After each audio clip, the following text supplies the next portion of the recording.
Olá, meu nome é Eduardo Borges. O nosso grupo é composto por eu, Rafaela Nunes e Lucas Emanuel.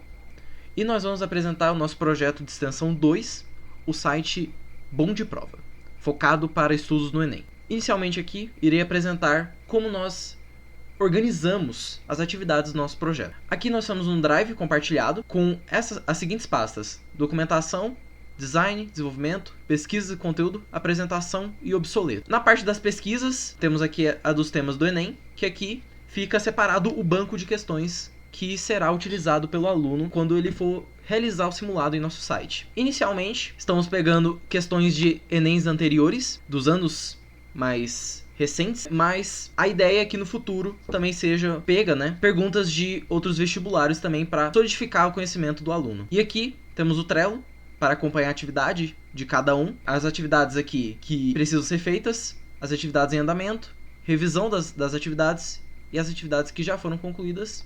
E aqui temos o GitHub do nosso projeto, que vai ser abordado com mais aprofundamento no futuro.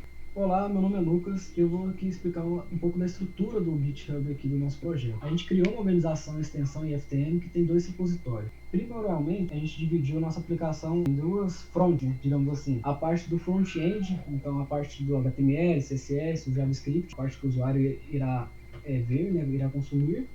E a parte do back-end, que é apenas uma API muito simples, no qual é o motor do nosso site. Basicamente, nela é onde que a gente alimenta o banco de questões, que é puxado através de um JSON. Também, nessa API, a gente grava os dados do usuário, então o nome, quando é que ele criou, as questões que ele for fazendo, é feito justamente nessa API. Com essa integração do site com a API que forma a nossa aplicação. O repositório Bom de Prova é o repositório do nosso site em si. Aqui tem uma documentação com o README explicando sobre o nosso site, as tecnologias que foram utilizadas para fazer tantas requisições, tanto o design do site. E a parte do back-end foi feita com C#, o framework ASP.NET Core, e ela é muito simples, tem poucas endpoints, então para começo, a gente está apenas armazenando as questões e os dados do usuário. Futuramente, a gente irá armazenar num banco de dados, por exemplo. Mostrando aqui o projeto do back-end, eu estou deixando ela rodando aqui, então ela está rodando no localhost, e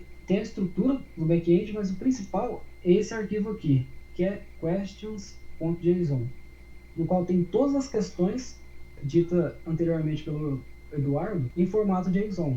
Então, por exemplo, temos o ID da questão, o enunciado da questão, as alternativas, a alternativa correta também, que irá ser mostrada no site, a explicação, que futuramente iremos mostrar no site, como é que se resolve, a categoria da questão em si, depois a gente pode fazer uns filtros no site e separar questões só de matemática, questões só de geografia e o ano da questão. Como dito pelo Eduardo, a gente está buscando as questões mais recentes, até porque estão mais frescas nas memórias dos estudantes. Fazendo uma exemplificação simples como é que funciona a API, nessa URL, esse endpoint aqui, retorna todas as questões que tem no site. Ela é muito utilizada, principalmente na hora de começar o formulário. Então, se a gente fizer uma requisição, ela vai retornar todas as questões, vai retornar justamente esse documento aqui, esse arquivo aqui. E nela já está parametrizado. Então, caso eu queira pesquisar a questão 1, aí aqui retorna apenas a questão 1. Caso eu queira a questão 9, aqui também já temos a questão 9, PD9. Então, tem a questão o enunciado da questão, as alternativas. Também já tem tratamentos de erro. Então, por exemplo, nosso site ainda não tem muitas questões. Então, se a gente pesquisar a questão 100, ela não existe. Então, já retorna a mensagem de erro. A questão com o ID 100 não foi encontrada. Mostrando um pouco do código do site, a gente separou nessa estrutura aqui o index sendo a página principal, uma pasta escrito pages, que é justamente para guardar as outras páginas do site, JS, que é todos os nossos arquivos de JavaScript, as imagens do site, a documentação para nós da equipe conseguirmos trabalhar sem depender de ter reunião. A gente tem uma documentação, e o CSS, que é todo o estilo e a cor do nosso site. Mostrando bem simplificadamente, essa aqui é a nossa estrutura principal do site, basicamente um HTML padrão, e vou mostrar aqui o arquivo onde é que toda a mágica acontece, digamos assim, que é esse arquivo api.js, no qual, com base nas pesquisas na internet, a gente conseguiu criar essa função aqui, que é uma função coringa, digamos assim. Ela serve para a gente buscar na API. E eu mostrei anteriormente, em vez de fazer isso daqui de forma desestruturada, a gente criou uma função que aí em outros arquivos a gente consegue chamar essa função, e aí sempre vai retornar o JSON de resposta, sendo um JSON de erro ou o que a gente solicitou. Olá a todos, meu nome é Rafaela. Eu fiquei responsável pela parte do design do site, então eu queria começar falando das cores e da logo. A logo ela foi pensada como o nosso site vai ser um preparatório para os jovens e para o Enem. A gente pensou, como todos nós somos mineiros, muito orgulhosos, do bom de prova, que é para brincar ali com a expressão bom de prosa. E o logotipo mesmo ser uma provinha sendo marcada. Agora, sobre as cores, a parte do roxo mais escuro, ela remete confiança. A parte mais clara do roxo remete uma tranquilidade, uma criatividade. O verde, ele transmite confiança e o crescimento ali daquela pessoa. O azul mais claro, que não dá para ver muito bem aqui, ele transmite tranquilidade. E o off-white, ele representa o equilíbrio e a neutralidade entre as cores. Falando um pouquinho da nossa página principal, trouxe aqui um cabeçalho que vai para a página de login, para a parte ali de iniciar o simulado e um pouquinho sobre nós, os desenvolvedores do site. Aqui tem eu, né, Rafaela Nunes, as minhas tecnologias, o que eu utilizei para criar, né, para fazer essa parte do site. Aqui eu falo um pouquinho do Luquinhas também, suas tecnologias, e do Eduardo e suas tecnologias também. Eu falo um pouquinho sobre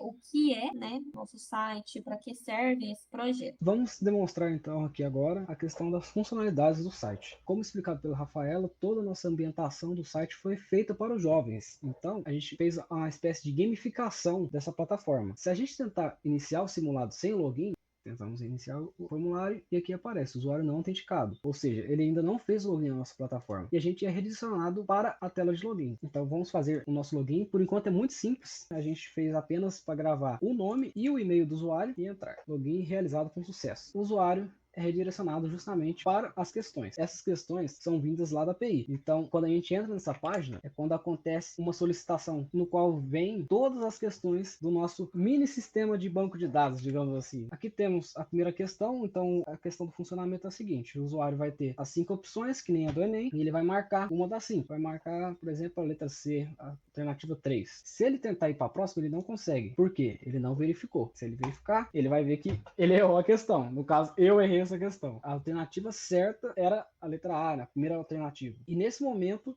já foi salvo lá na nossa API. Além do nosso usuário, salvou essa requisição que a gente fez, salvou a nossa alternativa que a gente escolheu. Então, demonstrando isso, agora temos, além das questões, temos os usuários. Então, temos o nosso primeiro usuário da nossa plataforma e os dados do usuário, né? Temos aqui qual foi o ID do usuário, a questão que fez. Então, fiz a primeira questão, assinalei a questão 3, ou seja, a alternativa errada. Se está correto ou não, no caso eu errei. Agora vamos fazer uma que eu acerte, né? Temos aqui outra questão, mas agora daqui para frente será o mesmo mecanismo, né? Eu cliquei aqui em próximo e não foi, porque eu tenho que verificar a questão. E olha só, acertei essa questão, realmente é a letra D. Qual é a capital do Brasil? Essa daqui eu tenho que acertar, né? Pelo amor de Deus. Verificar, beleza. E ele vai marcando. Então vamos fazer uns exemplos.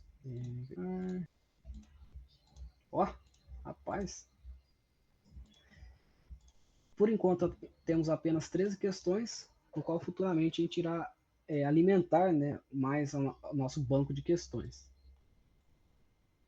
E agora temos o botão finalizar, no qual se eu clicar, a gente vem para essa tela daqui, no qual mostra um resultado do simulado que o usuário fez. E aqui mostra minha porcentagem, no qual eu estou bem ruim, né, 53%. E aqui mostra justamente quantas questões foram feitas essas 13 questões. De acertos, eu acertei 7 de 13. Vamos voltar aqui para o início. Beleza, estamos aqui de volta no site. E a outra parte do nosso site é essa parte de status, no qual o usuário vai conseguir ver as estatísticas dele. Entrando aqui nessa página, temos o nome do usuário, então o meu nome, o e-mail que eu digitei, as questões respondidas. Como anteriormente eu disse, a gente respondeu 13 questões. Eu acertei 7 questões, errei 6 e a pontuação é 58. Deixei aqui no rodapé o seguinte: como é que funciona o sistema de pontuação no nosso site. Cada questão correta são 10 pontos e cada questão errada são subtraídos 2 pontos. Então, de 7 questões acertadas, 70 pontos, menos 12, aí deu 58. E é isso. Aqui a gente consegue voltar para o início. E esse é o nosso projeto de extensão 2, o nosso site bom de prova.